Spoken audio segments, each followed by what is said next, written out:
हाँ जी, good morning आप सभी को। आज हमारा नया चैप्टर है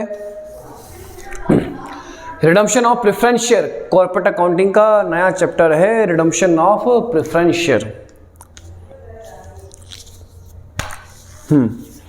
अब रिडम्पशन ऑफ प्रेफरेंस शेयर देखना सभी। Redemption of preference share, preference share, what do you mean bye preference share? तो प्रेफरेंस शेयर का मीनिंग समझो सभी। आपके पास जो शेयर्स होते हैं ना, शेयर्स वो टू टाइप्स के होते हैं। एक होता है इक्विटी शेयर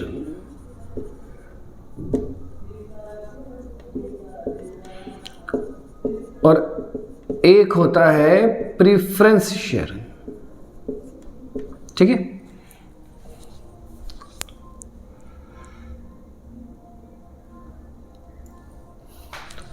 एक होता है इक्विटी शेयर और एक होता है preference share.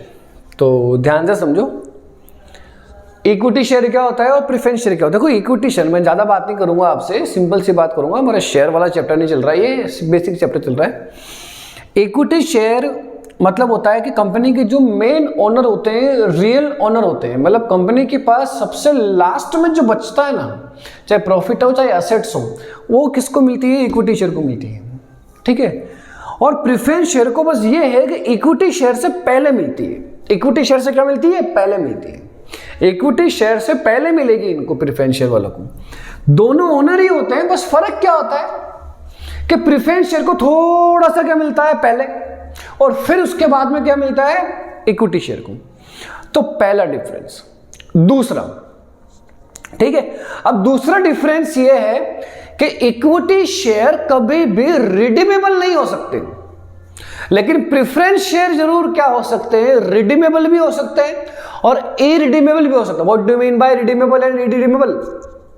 What do you mean bye redeemable and irredeemable? तो रिडीमेबल मींस होता है वो प्रेफरेंस शेयर या वो प्रेफरेंस शेयर होल्डर, वो प्रेफरेंस शेयर होल्डर जिनको हमने प्रॉमिस किया है कि आफ्टर सम इयर्स आपको इस डेट पर आपका पूरा प्रिंसिपल वैल्यू का पेमेंट मिल जाएगा। Sir, what do you mean by principal value? Principal value का मतलब ये होता है कि पब्लिक ने एज ए शेयर मेरी कंपनी में जितना भी पैसा इन्वेस्ट किया है, मतलब मैंने पब्लिक से जितना भी पैसा एज ए प्रेफरेंस शेयर उठाया है, वो कहलाती है आपकी प्रिंसिपल वैल्यू। मतलब मूल राशि, पूरी मेन वैल्यू होती है आपकी, कंप्लीट मेन वैल्यू होती है जो आपने पब्लिक से क्या की है? उठाई है। तो उनका हमने प्रॉमिस किया है कि हम उनको क्या करेंगे, हमने उनको एक डेट लिख दी कि भाई 10 साल बाद उनको क्या कर दिया जाएगा? पेमेंट कर दिया जाएगा। तो प्रेफरेंस शेयर वालों को हम रिडम्पशन कर देंगे। तो वो कहलाता है रिडीमेबल प्रेफरेंस शेयर।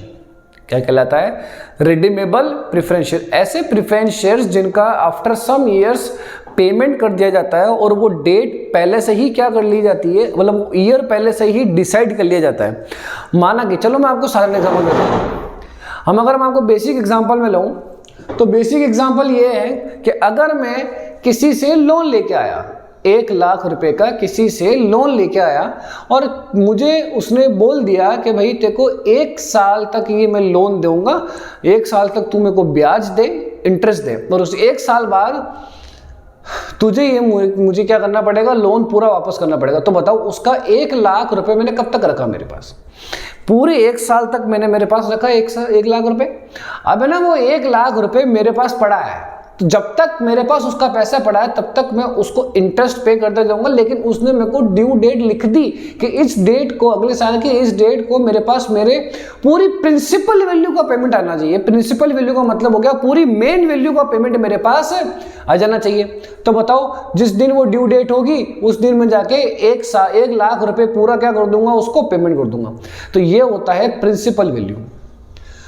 तो बताओ, प्रिंसिपल वैल्यू का मतलब क्या बोला मैंने आपको कि प्रिंसिपल वैल्यू वो है कि जितना मैंने पब्लिक से पैसा मार्केट से उठाया है और पब्लिक ने एज ए प्रेफरेंस शेयर मेरी कंपनी में पैसा इन्वेस्ट किया है, तो वो सारा का सारा पैसा कहलाता है प्रिंसिपल वैल्यू।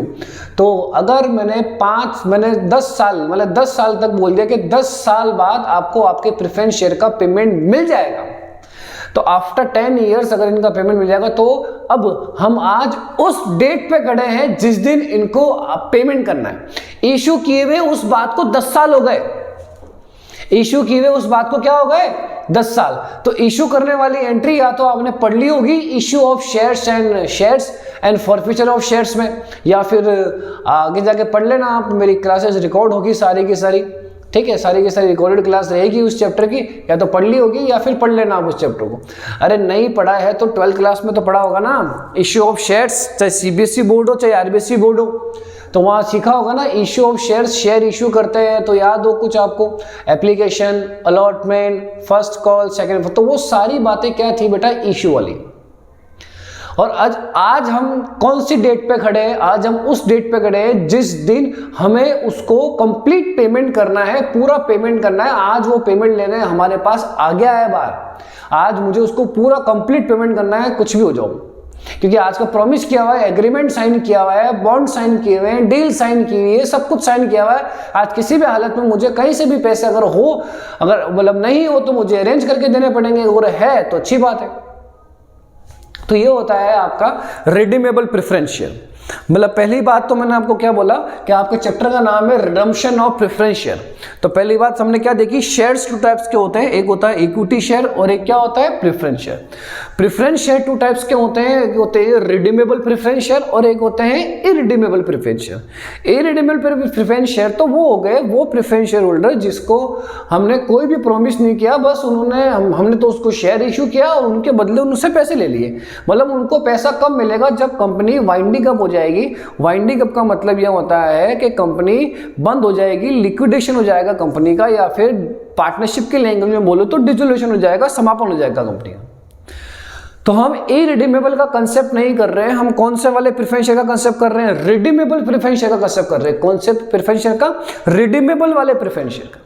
तो रिडीमेबल वाला प्रेफरेंस शेयर क्या कहते हैं, ध्यान से समझना।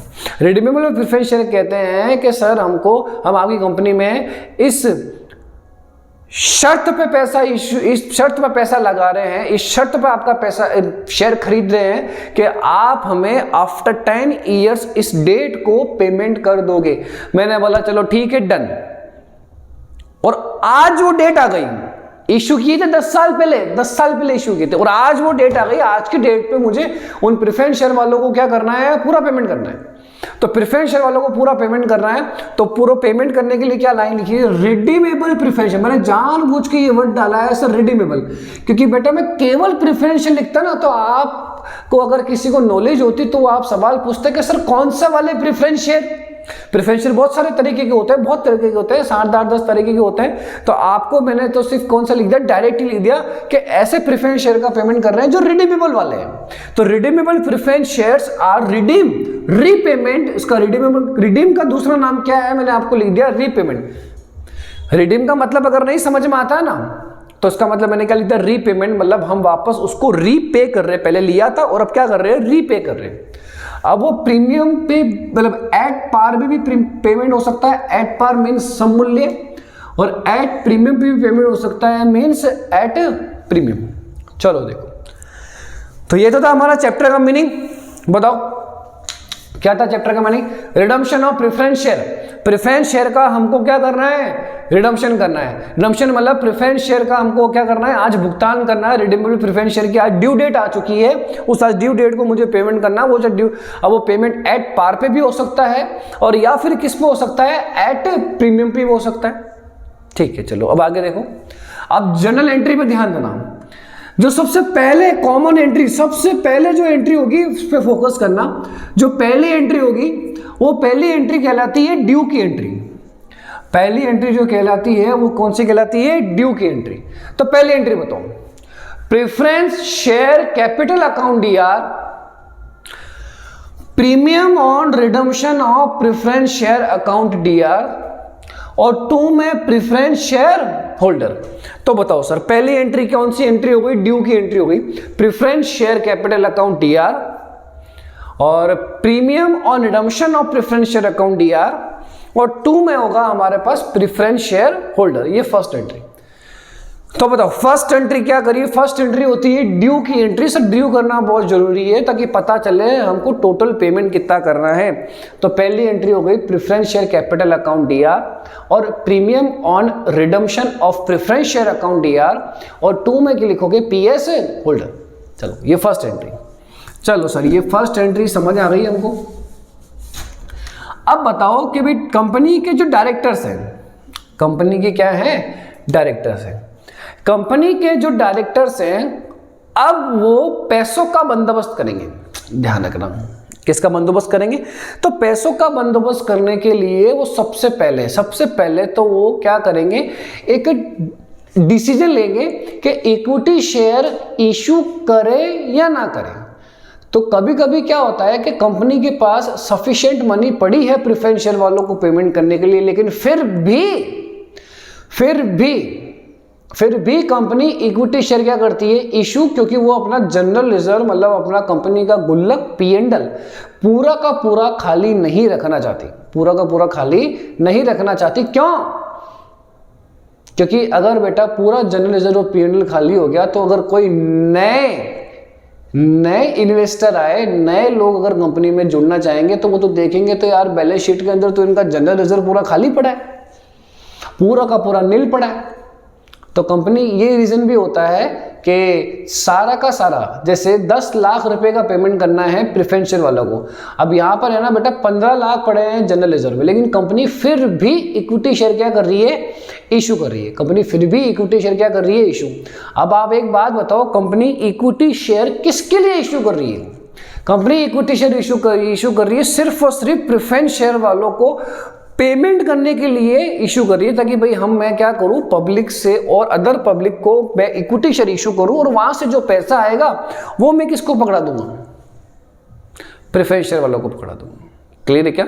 चलो तो सेकेंड एंट्री क्या हो गई, इक्विटी शेयर इशू करने की। तो बैंक अकाउंट डीआर क्या लिखोगे यहां पर, bank account DR to equity share capital. अब आपको पता हो तो शेयर्स प्रीमियम पे भी इशू होते हैं, डिस्काउंट पे नहीं होते हैं, ध्यान रखना ना। द कंपनीज एक्ट 2013 ने साफ साफ हटा कर दिया है कि भाई डिस्काउंट पे शेयर इशू नहीं होते, तो प्रीमियम पे भी शेयर क्या होते हैं, इशू होते हैं। तो bank account DR to equity share capital और टू सिक्योरिटी प्रीमियम। तो बताओ सेकेंड एंट्री क्या हो गई, bank account DR to equity share capital और टू सिक्योरिटी प्रीमियम। ध्यान रखना ये लाइन से चलना चाहिए, नहीं तो आपकी गड़बड़ हो जाएगी सब गाड़ी सारी की सारी। तो सबसे पहली एंट्री बताओ, ड्यू की entry, preference share capital account DR, premium on redemption of preference share account DR to preference share holder, ठीक है। और second entry bank account DR to equity share capital account और टू सिक्योरिटी प्रीमियम। चलो sir ये 2 entry आ गई हमें। अब third entry, अब 2 एंट्री हो गई ना, तो अब तीसरी एंट्री जो बहुत इंपॉर्टेंट एंट्री ध्यान रखने वाली है। अब क्या करना है, अब है ना आपको इन 2 वैल्यू पर ध्यान रखना है। तो सबसे पहली वाली वैल्यू पकड़ोगे आप इसे, premium on redemption of preference share. क्या बोला मैंने आपको, premium on redemption of preference share. क्या आपकी जो बेटे प्रीमियम की वैल्यू है ना, प्रीमियम की वैल्यू प्रीमियम से ही सेट होगी। क्या बोला मैंने आपको, प्रीमियम की वैल्यू प्रीमियम से ही क्या होगी, सेट होगी। और अगर कम पड़ता है तो कहा जाना है आपको जनरल रिजर्व और P&L से मदद लेनी है। मैंने क्या बोला, सीधी सी बात है, मैंने एग्जांपल ले लिया यहाँ पर कि मुझे है ना 15,000 रुपए का प्रीमियम पे करना है, मतलब उनकी premium on redemption of preference share कितने रुपए बन रहे हैं, 15,000। तो अब प्रीमियम का बंदोबस्त सबसे पहले आप प्रेफर करोगे सिक्योरिटी प्रीमियम को। तो प्रीमियम का बंदोबस्त प्रीमियम का बंदोबस्त है, प्रीमियम का बंदोबस्त प्रीमियम से 3-4 बार बोल गया मैं आपको कि प्रीमियम का बंदोबस्त किससे होगा, प्रीमियम से होगा। तो 15,000 रुपए का प्रीमियम का बंदोबस्त करना है, तो बताओ कहां से करोगे। सर आपके पास सिक्योरिटी प्रीमियम पहले भी तो पड़ा होगा बैलेंस शीट में, वहां मिलेगा आपको, देखना क्वेश्चन में बैलेंस शीट में 10,000 रुपए पड़े हैं। अरे कितने रुपए पड़े हैं बैलेंस शीट में, 10,000। हाँ भाई देखा हमने, ये सर क्या है बैलेंस शीट में 10,000 रुपए। अभी नए इक्विटी शेयर भी अगर आपने प्रीमियम पे इशू किए तो यहां से भी उठा लेंगे, इशू किए ना, पब्लिक से पैसा आया ना आपके पास, तो 10,000 रुपए तो पड़े हैं आपके पास बैलेंस शीट से, और सपोज पूरे 5,000 आपके पास कहां से पड़े इसी सिक्योरिटी प्रीमियम से, तो टोटल 15,000 का बंदोबस्त हो गया ना मेरा प्रीमियम से। अरे टोटल कितने रुपए का बंदोबस्त हो गया? 15,000 का। 10,000 का पुराने वाले सिक्योरिटी प्रीमियम से हो गया और 5,000 रुपए अभी नए वाले सिक्योरिटी प्रीमियम से होगा। दोनों का मतलब एक ही होता है और अलग नाम नहीं लिखना, ध्यान रखना, नाम एक ही है, सिक्योरिटी प्रीमियम। ठीक है, चलो देखो, तो 15,000 का बंदोबस्त हो गया। तो अब आप क्या करोगे, इस पूरे 15,000 को यूज करोगे premium on redemption of preference share को राइट ऑफ करने के लिए। तो security premium account D R, sir general reserve और पीएनएल की हमको आवश्यकता ही नहीं है, कोई जरूरत नहीं है हमको इसकी। तो security premium account DR to सीधा क्या लिख दोगे, premium on redemption of preference share. तो ये 15,000 का आपका बंदोबस्त हो गया। तो बताओ मैंने पहली एंट्री क्या बोली है आप लोगों को कि सिक्योरिटी मतलब सॉरी तीसरी entry security premium account DR to premium on redemption of preference share. तो पहला शर्त, पहली आपको क्या प्रेफर करना है, पहले राइट्स किसको देने हैं, सिक्योरिटी प्रीमियम को, कि सिक्योरिटी प्रीमियम के पास आपके पास सफिशिएंट मनी है या नहीं। तो 10,000 पहले से पड़ी थी, 5,000 और आ गई, तो टोटल कितनी हो गई, 15,000। अगर मैं अब ये कहूं आपसे कि बेटा अगर ये मेरे पास कितनी होती, 8,000 ही होती, 8,000 पहले से पड़ी थी, 5,000 और आ गई, कितनी हो गई, 13। अरे तो दिक्कत वाली बात है ना, 13,000 रुपए ही सिक्योरिटी प्रीमियम से बंदोबस्त हो पाए, लेकिन करना कितना है, 15,000। तो बताओ अब ये 2,000 जो कम पड़ रहे हैं ना, ये जो 2,000 कम पड़ रहे हैं, ये कहां से उठाओगे, जनरल रिजर्व या प्रॉफिट एंड लॉस अकाउंट से मदद देनी पड़ेगी, तब जाके आपका ये 15,000 रुपए का प्रीमियम का क्या हो पाएगा, पेमेंट हो पाएगा। बताओ आप, अरे क्लियर है क्या? मैंने आपको क्या लाइन बोली बताओ, अभी तक क्या पढ़ाया सर हमने? पहली एंट्री क्या बोली, bank preference share capital account DR, premium on redemption of preference share account DR to PS holder. Second entry अगर इक्विटी शेयर कंपनी इशू कर देती तो bank account DR to equity share capital और to security premium. अब बताओ तीसरी entry के लिए मैंने क्या बोला, प्रीमियम का बंदोबस्त प्रीमियम से, प्रीमियम का बंदोबस्त प्रीमियम से कम पड़ता है तो कहां जाना है, जनरल रिजर्व और पीएनएल से। चलो तीसरी एंट्री समझ में आ गई। तो security premium account DR, general reserve या और PNL account DR to premium on redemption of preference share. चलो सर अब प्रीमियम का बंदोबस्त हो गया, अब किसका बंदोबस्त करना है, कैपिटल का। सर कैपिटल का बंदोबस्त कैपिटल से हो चुका है, हाथों हाथ इंस्टेंट दिमाग में बैठना चाहिए। अगर आपने सेकेंड एंट्री में इक्विटी शेयर क्या किए हैं, इक्विटी शेयर इशू किए हैं, तो हाथों हाथ क्लिक हो जाना चाहिए कि कैपिटल का बंदोबस्त तो कैपिटल से हो गया और कम पड़ता है तो फिर कहां चले जाओ आप, जनरल रिजर्व और पीएनएल से। समझना आप लोग सभी, मैंने यहां लिखा है 1 लाख, कितने रुपए लिखे हैं, 1 लाख रुपए की प्रेफरेंस शेयर कैपिटल है जो कि प्रिंसिपल वैल्यू है, और मेरे पास यहां इक्विटी शेयर भी मैंने कितने रुपए के इशू कर दिए, 1 लाख रुपए के। अरे तो मेरे को अब जरूरत ही नहीं है ना, जनरल रिजर्व और पीएनएल की जरूरत नहीं है, फोर्थ एंट्री होगी ही नहीं। अरे फोर्थ एंट्री कब करोगे बताओ, जनरल रिजर्व और पीएनएल में कब जाना है, जब आपके पास पैसा कम पड़ रहा हो। तो बताओ 1 लाख रुपए पहले से प्रेफरेंस शेयर कैपिटल थे, अब 1 लाख रुपए के आपने नए इक्विटी शेयर इशू कर दिए, तो 1 लाख में से 1 लाख गए, 1 लाख रुपए देने थे तो 1 लाख रुपए आ गए, तो ये सेटअप हो गया सर, बंदोबस्त हो गया हमारा 1 लाख रुपए का। तो जनरल रिजर्व और पीएनएल से पैसा उठाने की कोई भी आवश्यकता नहीं है, लेकिन ऐसा केस 99% नहीं आता है, बट एक अपन क्वेश्चन करेंगे ऐसा, उसमें ये सब चीजें एक बार आपके आएगी, बट जो बड़े बड़े क्वेश्चन है उसमें ऐसा कुछ भी नहीं, ऐसा 99.99% नहीं आता है। ठीक है, पैसे की जरूरत तो पड़ती ही है, सारे के सारे इक्विटी शेयर इशू नहीं करते कंपनी, है ना। चलो देखो अब यहाँ पे देखो, है ना, अब सपोज यहां पर 12 लाख, कितने रुपए की नीड है, 12 लाख रुपए। तो 12 लाख से 1,20,000, 1,20,000 में से 1 लाख का बंदोबस्त तो कैपिटल से हो गया, तो पहले कैपिटल से सेट ऑफ मान लेना है। अब कितना बचा पीछे, 20,000। तो ये 20,000 का पैसा कहां से उठेगा, जनरल रिजर्व, और कहां से उठेगा, कैपिटल रिडम्पशन रिजर्व से उठेगा। अरे क्लियर है क्या कंसेप्ट? चलो ठीक है, तो इसकी एंट्री क्या करोगे, अगर 20,000 का पैसा कम पड़ता है तो अगर हमने पैसा जनरल रिजर्व या पीएनएल से उठाया है फॉर प्रेफरेंस शेयर कैपिटल, तो देन आफ्टर एंट्री क्या होगी, देन आफ्टर एंट्री कि जनरल रिजर्व और पीएनएल अकाउंट डीआर टू ये पैसा कहाँ चला जाएगा, कैपिटल रिडम्पशन रिजर्व में ट्रांसफर हो जाएगा। अरे कहाँ ट्रांसफर हो जाएगा, कैपिटल रिडम्पशन रिजर्व में ये पैसा ट्रांसफर कर लिया जाएगा। तो ध्यान देना आप सभी। चलो देखो, मैंने आपको जो इंपॉर्टेंट बातें बोली, आप तो पहले मुझे ये बताओ, सबसे पहली एंट्री बोलो, preference share capital account DR, premium और redemption of preference share account DR to PS holder, ठीक है। और बताओ पहली entry, preference share capital account DR, premium और redemption of preference share account DR, और टू पीएस क्या आएगा, होल्डर आएगा। क्लियर है। अब बताओ सेकेंड एंट्री, अगर इक्विटी शेयर इशू कर दिए तो पहले उसको इशू करो, बैंक अकाउंट डीआर, और टू में इक्विटी शेयर कैपिटल अकाउंट, और टू में अगर प्रीमियम पे इशू किए हैं तो टू सिक्योरिटी प्रीमियम। अब यहां से हमारी जो समझने वाली बातें हैं वो चालू होगी। बताओ तीसरी एंट्री, प्रीमियम का बंदोबस्त प्रीमियम से, तो प्रीमियम ऑन रिडम्पशन और प्रेफरेंस शेयर का बंदोबस्त प्रीमियम से होगा। तो फर्स्ट प्रायोरिटी किसको देनी है आपको, सिक्योरिटी प्रीमियम को।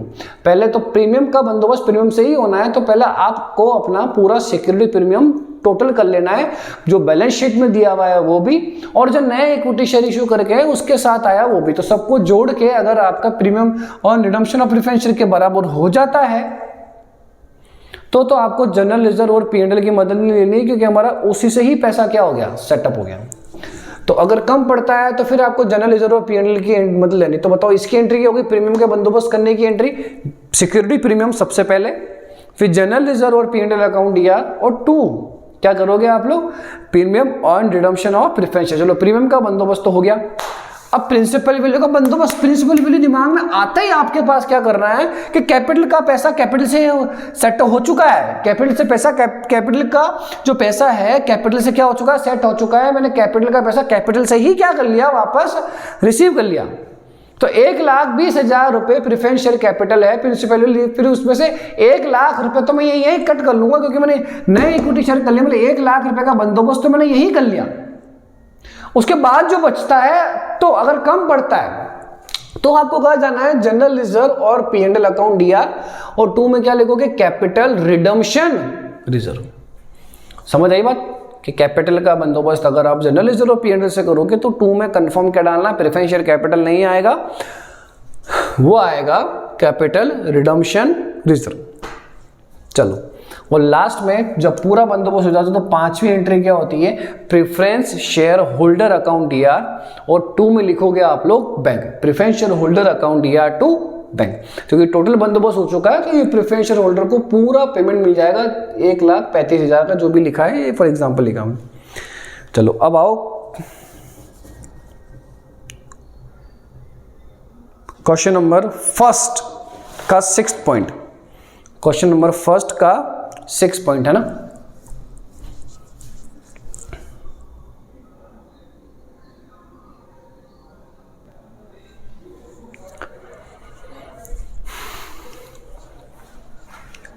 अब आ जाओ, क्वेश्चन नंबर लिख लिया होगा आपने।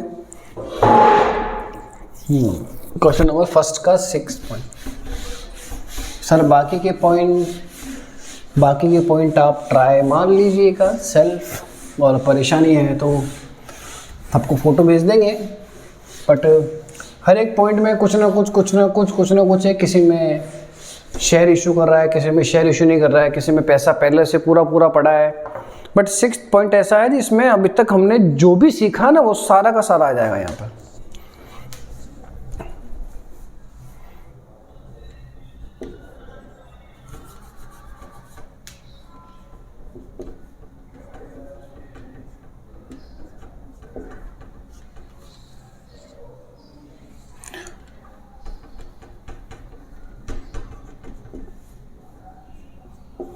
चलो देखो, एक company decides to redeem, company decide कर रही है रिडीम करने का। ध्यान रखना, देखो पहली एंट्री बताओ, पहली एंट्री ड्यू करने की, और दूसरी एंट्री अगर इक्विटी शेयर इशू किए तो उसकी एंट्री, तीसरी एंट्री प्रीमियम का बंदोबस्त प्रीमियम से, चौथी एंट्री अगर हमको प्रिंसिपल वैल्यू का पेमेंट करना है तो वो जनरल रिजर्व और पीएनएल से ही उठाना है, और पांचवी एंट्री कंप्लीट पेमेंट करने की entry PS holder account DR to bank. चलो देखो पहली entry, a company decides to redeem its 5 lakh rupees 5 lakh रुपए का रिडम्पशन करने का कंपनी क्या करती है, पेमेंट करने का डिसाइड करती है। रिडीम मतलब पेमेंट करना, रीपेमेंट करना। 9% preference shares at a premium of 10%, कि कंपनी 10% के प्रीमियम पर पेमेंट करेगी, मतलब एक्सेस मनी देगी 50,000। 5 लाख रुपए तो उसने पब्लिक से उठाया ही था, जो कि प्रिंसिपल वैल्यू कहलाती है, और 50,000 रुपए का पेमेंट कंपनी अपनी ओर से, जो कि पहले प्रॉमिस किया हुआ था, 10% के प्रीमियम पर पेमेंट करेगी। तो सबसे फर्स्ट एंट्री है, ड्यू की एंट्री होती है। तो यहाँ है 9% प्रेफरेंस शेयर कैपिटल अकाउंट दिया,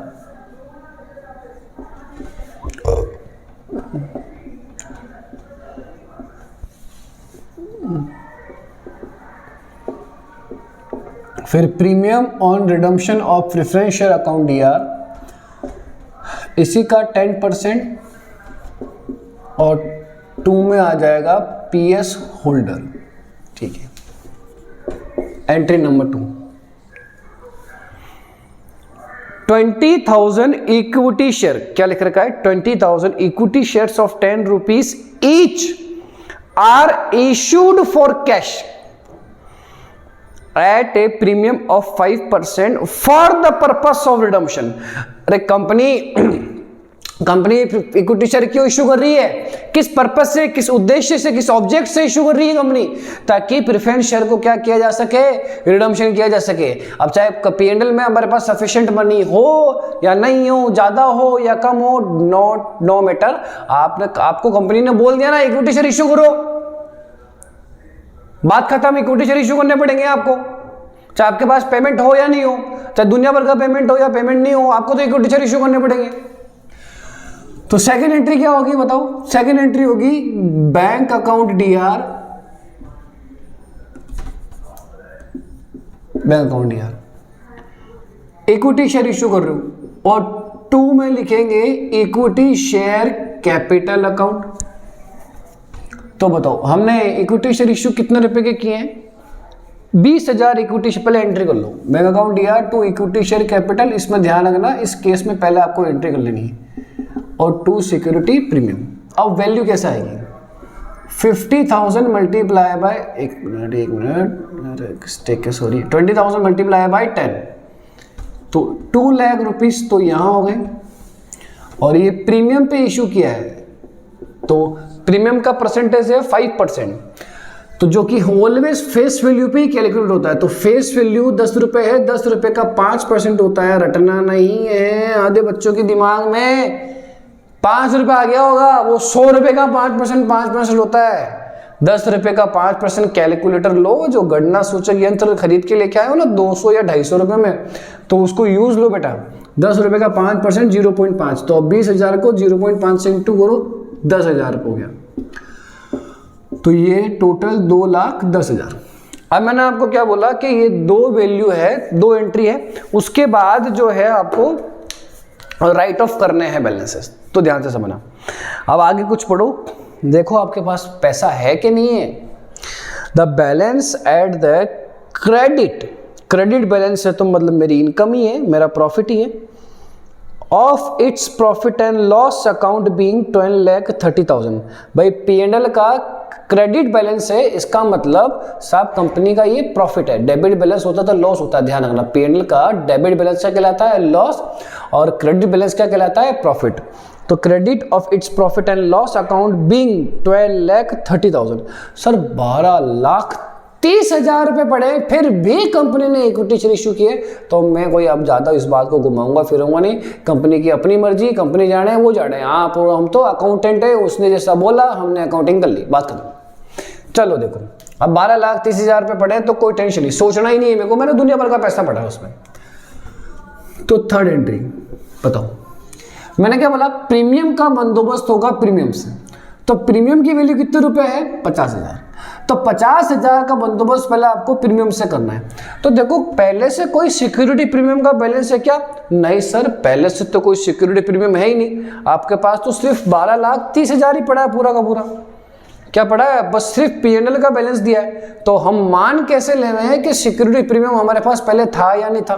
तो इस इंफॉर्मेशन में हमको सिक्योरिटी प्रीमियम मानना है जीरो की। पहले तो सर आपके पास 1 रुपए का भी सिक्योरिटी प्रीमियम नहीं था, बट नया आ गया 10,000 रुपए का सिक्योरिटी प्रीमियम यहाँ दिख रहा है ना, इसको इग्नोर कैसे कर देंगे।